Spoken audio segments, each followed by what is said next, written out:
Ana va al dentista. Esta es Ana. Tiene 10 años y hoy tiene una cita con el dentista. No le gusta mucho ir, pero sabe que es importante. No tengo miedo, no tengo miedo, se repite mientras se pone los zapatos. Su mamá la acompaña. En la sala de espera hay revistas, una planta grande y un pez en una pecera. Ana se sienta en una silla azul y mira el pez. Nada despacio, con cara tranquila.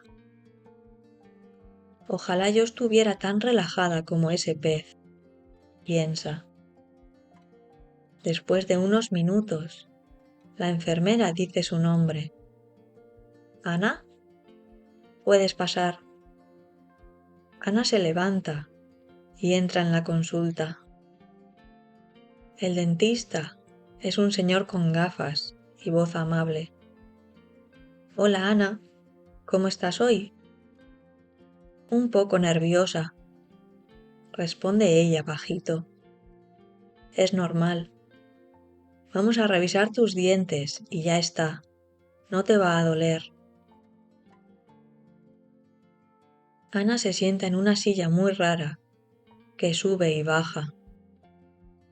El dentista le pone una luz fuerte en la cara y le dice: Abre la boca, por favor.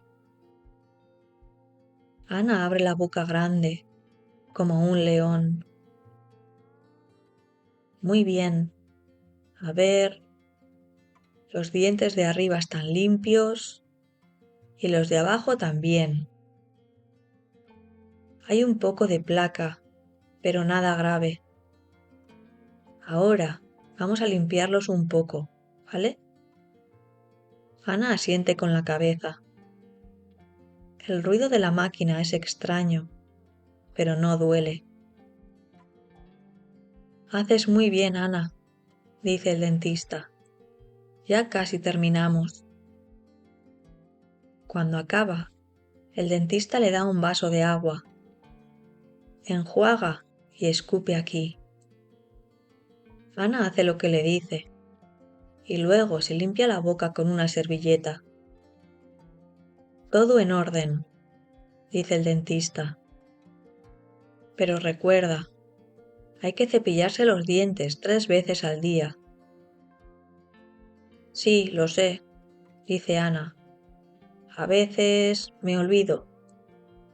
Entonces, Tomate puede ayudarte a recordar, dice el dentista señalando su mochila. Ana se ríe. Tomate es su peluche y siempre la acompaña.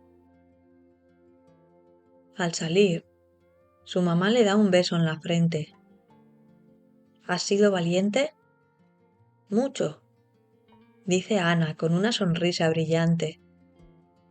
Y tengo los dientes más limpios del mundo.